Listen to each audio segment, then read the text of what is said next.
भट्टी साहब कुछ सफ़ीर मिले हैं कुछ हमारे सियासतदानों से। एक और भी कंसर्न है, एक और कंसर्न ये है कि ये जो था ना बांग्लादेश का मुआवजा, it is also coming down crashing. उसकी वजह यह है कि वहाँ पे जो इलेक्शन हुए हैं वो आपको पता है बड़ी ऑटोक्रेटिक सी तबीयत है मोहतरमा जो उनकी प्राइम मिनिस्टर हैं, तो वो रिग्ड इलेक्शन की बहुत शोर है। अपोजिशन ने बाईकाट कर दिया है, क्रैक डाउन हो रहा है। मईशत का ये आलम है कि IMF की तरफ वो दोबारा वापस चल पड़े हैं माशाल्लाह, क्योंकि उनके फॉरेन एक्सचेंज रिजर्व बुरी तरह से ड्रॉप हुए हैं। तो ये जहाँ जहाँ ये मोर्चे हैं ना, जो यहाँ लिबरल जो वेस्टर्न लिबरल जो हमें बताते थे और हमें हदायतनामे देते थे कि बांग्लादेश की तरफ देखें, उधर भी देख लेते हैं। तो एक हलचल है और यूँ लगता है कि इंटरनेशनल कम्युनिटी भी थोड़ी सी कंसर्न है पाकिस्तान के बारे में। अगर काजी साहब थोड़ी सी कंसर्न है तो जो बांग्लादेश में हो रहा है उससे तो बहुत ज़्यादा इधर हो रहा है। इधर तो एक जमात सुबह से लेके थाने कचहरी पटवारी और इनसे नहीं निबड़ पा रही। दूसरे लोग जो जेलों से बाहर हैं और जो मुबैना तौर पर अपने आप को हाकिम वक़्त कहते हैं कि जी मैं वज़ीर आज़म बनूँगा, मैं बनूँगा, इनसे ये सफारतकार मिल रहे हैं। वो सफारतकार बेहतर है कि वज़ीर आज़म तो बेशक चलो नाम के ही हैं, निगरान भी हैं, उनसे कि यार पाकिस्तान में शफाफ इलेक्शन ही करवा के देख लें एक दफ़ा, क्या नुकसान है। वैसे शफाफ इलेक्शन में क्या कोई तबीयत नासाज हो जाएगी किसी यार? शफाफ इलेक्शन अगर अब वो अमेरिका में करवाते हैं तो ट्रंप सर पे बैठा हुआ है, उधर और मुसीबत पे ही है। क्या है इन दिनों मिलने का क्या मकसद है कि आप यहाँ तो ये आके कहते हैं जी हमने हमारी इतलात हैं कि किसी जमात को कॉर्नर किया जा रहा है। वो उनसे मिल रहे हैं जो मुबैना तौर पे दोनों ही जमातें, मुस्लिम लीग नून हो या पीपल्स पार्टी, अपने आप को नेक्स्ट वज़ीर आज़म कह रही हैं। एक तकलीफदेह हकीकत है और वो तकलीफदेह हकीकत ये है कि जो हमारी सक्सेसिव गवर्नमेंट्स रही हैं, इन्होंने सेंसलेसली अननेसेसरीली हैवी रकमें जो हैं वो बारो की हैं, बारो करके उजाड़ा किया, रच के खाया। पाकिस्तान में 130-40 बिलियन डॉलर कहीं खर्च नहीं हुआ, ये मुझे कुछ साबित करके दिखा दे। और इवन जो पिछली गवर्नमेंट थी खान साहब की, उन्होंने ये कहा था, वादा किया था और पूरा नहीं किया कि ये जो पैसे आए थे इसका ऑडिट करवाएं। मुल्कों ने करवाए, एक्वाडोर ने ये करवाए और एक्वाडोर ने दोबारा मामला करके IMF और वर्ल्ड बैंक को 24 घंटे में कहा अपनी हट्टियां बंद करके निकलो, हमने तुम्हें 38 सेंट्स देंगे $1 के बदले में। कादी साहब बिल्ली कोई नहीं है, कोई बंदा हो तो फिर गल करे बंदा। इमरान खान साहब से अगर ये तो तरले करते होने के में कुछ एक गलती हुई ना, वो शफाफ एहतसाब नहीं कर सके, क्रॉसटी बोर्ड करते, चाहे किसी जमात का चाहे किसी अदारे का है, तो आज ये मुल्क इन हालात में आपका डिफॉल्ट होने के करीब ना होता। हाँ। आज 90% लोग भूख से ना मर रहे होते।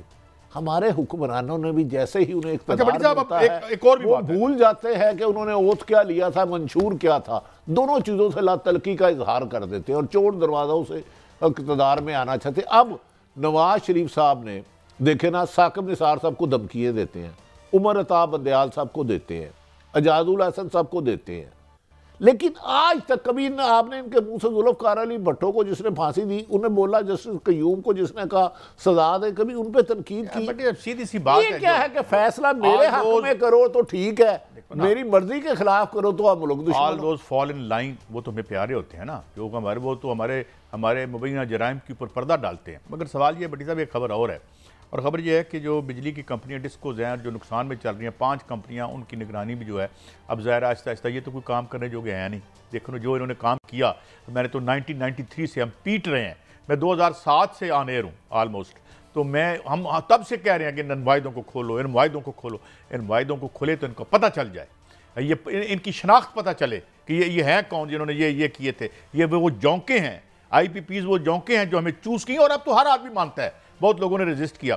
मगर अब ये हम दुआ करते हैं कि यार ये जो नया अरेंजमेंट आ रहा है, ऐसा मेरे ख्याल में ये नहीं होना चाहिए। इससे पहले भी आपने वावड़ा में फ़ौज भेजी थी, एक्साइज में भेजी थी, और उन दिनों मैं रिपोर्टिंग करता था बहुत ज़्यादा।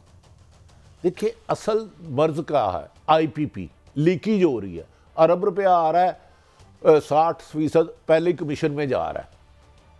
पाकिस्तान की फ़ौज पे ऑलरेडी बहुत बड़ी जिम्मेदारी है। रोज़ाना हमारे अफसर, हमारे जवान शहादतें दे रहे हैं, आज भी पुलिस वाले हो गए। वो खुदा के वास्ते ये निगरान हुकूमत है, ये भी कोई जिम्मेदारी ले ले या दूसरे। आप मुझे मेरे सवाल का जवाब दें प्लीज़, मुझे ये बताएं, जिन्होंने मुआहदे किए 93 से लेके अब तक, ये खोलेंगे? नहीं तो खोले ना, नहीं फिर क्यों खोलेंगे? और ये खुद किए हैं काजी साहब, तो फिर ये लीकेज होती रहेगी। ये हो जो रही है। आप कमीशन दे रहे हैं उनको जाता रहेगा, वो बिजली बनाए ना बनाए उन्हें पूरे पैसे मिलते रहेंगे। जब आपको बगैर काम किए कंप्रोमाइज है ना बड़ी साहब। मतलब ये लोग जिन्होंने खुद मुआहिदे किए इस मुल्क के, मैं आपको बताऊं, मैंने डॉक्टर कराम उल हक यहाँ इंटरव्यू हमें दे रहे थे, उन्होंने क्या कहा यार मलाइशिया में जब उसने पकड़ा तो वो भाग गए, उन्होंने कंटेस्ट ही नहीं किया आईपीपी वालों ने, उन्होंने पता था हम चोरी चकारी कर रहे हैं। या जो भी हैं बिजली सप्लाई करती हैं, इसका एक ही हल है, मुल्क में करप्शन पे जीरो टॉलरेंस हो, 1% भी रियायत ना हो किसी के साथ भी, वरना ये लीकेज जब तक खत्म होती रहेगी। आप सोने के हीरे जवाहरात के दरख्त लगा लें, चंद खानदान लूट के ले जाएंगे। इस मुल्क को बचाना है तो आइन और कानून और कायदे आज़म के मुताबिक। पट्टी साहब अब ये भी खबर देख लेना, यहाँ पे कितनी गंदम की बोरियां हैं जी? 5 लाख से ज्यादा बोरियां जो गायब होगी महकमा खुराक के। सिर्फ हमने 12 मुलाजमीन बरतरफ करके हमने अदाए फर्ज कर दिया, हमने अपना काम कर लिया। और ये करोगे तो मुल्क चलेगा ऐसे? काजी साहब, अरबों रुपए की गंदम हो गई जब से हमने होश संभाला है, अरबों खरबों के करप्शन हो रहे हैं। मैंने किसी एक बड़े आदमी को कभी सजा होते नहीं देखा। फवाद हसन फवाद आज भी आपकी प्राइवेटाइजेशन कर रहा है, सारी उम्र इक़्तिदार में रहा। यहाँ आपने जेल में उसको गलत डाला, यहाँ अब वजीर का बनाया। ये तो काजी साहब फिर ये इस तरह ना करें कि मेरे बंदे के डाके जायज़ और मेरे मुखालफ के डाके भी नहीं, इख्तलाफ राय वाजिबुल कत्ल। जब तक ये निज़ाम रहेगा आप नहीं मुल्क बेहतर कर सकते। मुल्क बेहतर करें, इस मुल्क को घर समझें। काजी साहब चोर दरवाज़ों से चले एक मैं आप बता रहा हूँ, आप पूरी मेहनत महीना कर रहे हैं, सैलरी लेके जा रहे हैं, आपने बीवी बच्चे पालने हैं, 100 जिम्मेदारी हैं, रास्ते में एक डाकू आपसे पैसे छीन लेता है और उसमें से 40% गरीबों को बांट देता, तो डाका जायज़ है? लिहाजा डाके रोको, खुदा का वास्ता लीकेज रोको। हर अदारे में 90% करप्शन लीगल हो चुकी है। बट्टी साहब ये तो देखे ना मेरी बात सुने। चलो एलडीए के दफ्तर जाएं, अगर आप बगैर पैसे उधर अपना कोई कागज ले लें काजी साहब, तो मुझे पकड़ लीजिएगा। आप डोमिसाइल बना के दिखा दें, तो हर जगह पे इंस्टीट्यूशनलाइज होगी ये करप्शन। फिर करप्शन के होते हुए कहते हैं ठीक हो जाएगा। बट्टी साहब मैं ये अर्ज कर रहा हूँ कि ये सारी कंप्रोमाइज्ड क्लास है। यहाँ पे इस कंप्रोमाइज्ड क्लास में बड़ी लोगों को उम्मीद थी, और आपको याद होगा मैंने कहा था अर्ज किया था आपको कि खान साहब से भी कुछ नहीं होने वाला। उसके बाद किधर गई अबू बकर खुदाबख्श की रिपोर्ट, किधर गई वो? किधर गई जो चीनी की चोरी की रिपोर्ट थी, वो किधर गई?